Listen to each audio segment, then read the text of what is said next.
Oke, thank you. Terima kasih. Tepuk tangan buat Mbak Tejo. Buya, mungkin ini tadi di pertanyaan, saya mungkin ulang. Inti dari pertanyaannya adalah kenapa justru toleransi ini, ketidaktoleransian ini datang dari pemuka-pemuka agama dan justru dari orang-orang yang pendidikannya tinggi gitu. Apakah pemuka agama yang ilmunya luas, agamanya, pendidikannya tinggi, kenapa membuat atau menyebabkan ketidaktoleransian? Silakan, Buya. Ya, mungkin saya punya perspektif yang berbeda. Tidak seperti itu. Orang bodoh toleransi ada, orang pinter toleransi ada, orang bodoh intoleran ada, orang pinter intoleran ada, orang bodoh kaya ada, orang kaya pinter ada, orang pinter miskin ada. Kembali pada karakter masing-masing. Jadi artinya bukan keilmuan, tapi penghayatan pada agama itu sendiri. Mungkin mereka tidak sadar bahwa kejahatan itu ada, kemaksiatan ada. Makhluknya dibikin oleh Allah, namanya iblis. Ya Allah, untuk apa kau bikin iblis? Untuk menggoda kamu. Jadi kalau kamu ingin jadi pahlawan, kamu harus punya musuh. Kalau ada musuhnya ya pahlawan kesiangan namanya. Yang membuat musuh kita adalah Allah juga. Nah, nanti pada akhirnya pada kesadaran dalam beragama sendiri kan begini pada akhirnya. Ini ayat itu jelas. Innal ladzina amanu wal ladzina hadu was-sabiin wan nasara wal majus wal ladzina asyraku innallaha yafsilu bainahum yaumal qiyamah. Sungguhnya orang-orang beriman, orang-orang Yahudi, orang Paseban, orang Nasrani, orang Majusi, orang-orang musyrik, siapa di antara mereka yang nanti selamat, Allah yang menentukan di hari akhirat, tidak sekarang. Nanti ditentukannya Allah yang menentukan. Jadi surga dan neraka adalah hak prerogatif Tuhan. Kita bukan Tuhan, tidak bisa menentukan. Makanya saya mengatakan Anda boleh meyakini Anda masuk surga. Silakan hak Anda. Mudah-mudahan ternyata betul. Kalau tidak, salah sendiri. Ya, salah sendiri. Anda boleh meyakini Anda masuk surga, tapi Anda jangan memastikan orang lain masuk neraka. Terima kasih. Ya, keren. Terima kasih. Mas Abrang, mungkin sedikit tadi sebagai anak muridnya Mbah Tejo. Monggo, Mas. Saya harus toleransi Mbah Tejo. Jadi saya mengimplementasi Trimurti juga. Selain dia jadi cucu muridnya, juga jadi kakek gurunya, juga jadi temannya sekaligus. Hidup itu peran. Kita selalu berganti peran setiap saat. Seperti kalau ada istilah, ini peribahasa dari Jepang. Kita punya 3 wajah. Wajah yang kita tunjukkan pada teman-teman, wajah yang kita tunjukkan di keluarga, dan wajah yang kita simpan, yang kita tahu sendiri. Ya, itu bukan munafik, memang kayak gitu. Kalau kamu berlaku pada anakmu seperti dirimu sendiri ya ketika sendirian, ya, bukan pendidikan yang baik juga kadang-kadang. Oke, saya tidak mau melebar. Saya mencoba tadi itu definisi kenapa orang yang itu preposisi, itu sebuah hipotesis kenapa pemuka agama atau orang pandai justru yang paling tidak toleran. Ini kalau dibedah bisa lebar, tapi saya mencoba mengambil garis besarnya aja. Pertama, mungkin yang punya definisinya tidak cukup toleran untuk melihat orang yang cara toleransinya berbeda.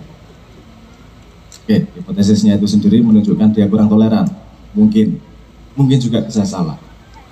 Nomor 2, ada juga kalau mungkin itu benar, orang yang pandai tidak toleran, orang yang merasa pandai, baik di bidang agama maupun yang disebut sebagai bukan akademis, disebut tidak toleran, biasanya itu orang yang tidak bisa mempercayai fitnah kepada dirinya. Fitnah pada dirinya itu misalnya dikatain, wah pinter banget ya, wali gitu. Sampai rumah, wali ya gitu. Ternyata wah kamu pinter banget, kamu itu dapat cahaya dari Tuhan. Wah dapat cahaya dari Tuhan. Nah, identifikasi dirinya itu tidak lahir dari kesadaran, tapi lahir dari pendengaran orang lain. Jadi ini paling gampang kalau dia ngomong, kalau yang biasanya dia percaya yang baik-baik, ada yang kritik sedikit langsung disingkirkan sama dia, karena itu merusak bangunan fitnah yang dia percayai sendiri tersebut. Nomor 2, kemungkinannya adalah orang yang jarang main. Kurang jauh juga. Kurang jauh mainnya. Kalau kamu main di rumah terus dan kamu merasa paling tahu soal rumahmu, itu mungkin benar. Karena dia tidak tahu, tidak pernah main ke rumah orang, jadi dia merasa ahli rumah paling hebat di dunia.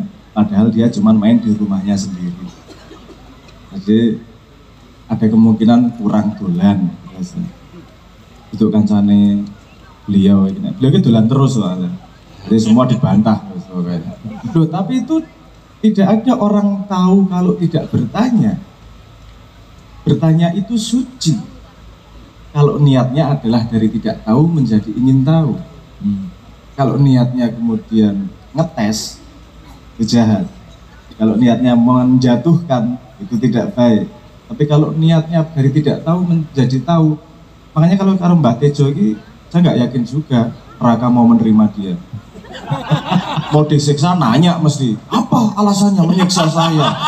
Apa? Apa namanya, setannya ya ruwet iki, apa iblis ya ada. Malaikatnya males iki, kakean takon ya arek iki. Jangan mudah menerakakan orang. Mensurgakan orang pun jangan begitu mudah, karena sama sekali bukan hak kita. Jadi posisi merasa tahu itu memang kemudian punya efek yang bermacam-macam. Salah satunya itu tadi. Yang paling terakhir, yang paling ketiga adalah kesalahan yang kita hampir semua kita melakukan karena itu bagian dari naluri sehari-hari. Ini jebakan yang paling halus. Ini baru muncul ketika si anak sekitar umur 8 bulan, 9 bulan. Karena kecil itu kita pakai naluri itu, kemudian ke bawah sampai gede, dan kita tidak bisa membedakan. Gini, kalau saya ngomong sapi, di kepala Anda keluar gambar sapi atau tidak? Keluar. Apakah gambar sapi kamu dan temanmu sama? Beda. Berbeda. Sapinya kakinya berapa? 5. Ada loh yang kakinya 3, karena dia pernah dipancal kepalanya sama sapi berkaki 3 misalnya. Jadi ada jarak antara kata dan sedih itu ada duluan maknanya sebelum kosakatanya. Dari sekian juta warna itu yang kita kasih nama cuma 7. Nah, kadang-kadang kita tidak bisa membedakan bahwa kata-kata itu hanya representasi dari sebuah makna, bukan maknanya itu sendiri. Ini tadi yang dialami sama beliau, Mbah Tejo. Kok Islam iya gini toh? Karena Mbah Tejo menerjemahkan Islam seperti yang biasa diterjemahkan. Padahal makna Islam itu sendiri, kata Islam itu ada jarak antara katanya sama maknanya. Quran itu pasti benar. Yang bermasalah adalah pemahamanmu terhadap kata-kata di dalam Quran. Tidak, kalau Mbak Tejo nanya arti Quran, itu bukan berarti beliau menantang Quran. Itu diskusi yang dibutuhkan. Jangan lupa, menurut sepemahaman saya, Islam itu adalah agama yang paling mengajak berpikir kritis. Dikata-katain bodoh terus kamu, kok merasa pinter. Dikata-katain lupa terus, kok merasa paling tahu. Nah itu kita tuh Islam sebagai identitas, bukan sebagai jalan hidup. Kadang-kadang seperti itu. Nanti saya terlalu belok. 3 itu intinya sebenarnya. Menurut saya, ketika orang lupa, jarang main, dia nggak tahu bedanya antara kata dan makna. Mungkin satu lagi, yang saya bilang umur 8 tahun itu tadi. Anda tidak bisa, kita terlatih untuk tidak bisa membedakan antara buatan otak dan apa yang kita tangkap. Contohnya gini, apa ya contohnya? Kalau ada bola lewat belakang tiang, ketika bolanya tidak kelihatan, ketika bolanya di belakang tiang, apakah bolanya kelihatan? Ya. Tapi Anda tahu di belakangnya ada bola? Tahu, karena pengalaman bolanya geraknya seperti itu. Maksud saya, misalnya tangan saya di sini, Anda ngelihat tangan saya enggak? Tapi tangan saya ada atau tidak? Tahu dari mana? Dari pengalaman sebelumnya, betul nggak? Bukan berarti semua pengalamanmu itu artinya sama dengan kenyataanmu. Itulah yang membuat orang ketika ngelihat satu judul YouTube sudah bisa komen 3 halaman. Karena dia ngelihat sepintas, lihat buntutnya digambar sama dia sapinya. Lihat buntutnya digambar siak kambingnya. Padahal kambing itu ada di kepala dia, sapi itu ada di kepala dia, bukan faktanya sama sekali. Itu yang membuat ada kalimat bahwa jangan gampang komen, karena komen itu menunjukkan dirimu, bukan menunjukkan siapa yang kau komen. Kadang-kadang orang yang pandai terlalu banyak pengalaman untuk merasa tahu ketika kelihatan buntutnya, dia tahu hewan. Nah itu salah satu akar sok tahu dan intoleran itu tadi. Ya termasuk ini tadi, Hindu, seberapa dalam sih mau mempelajari Hindu?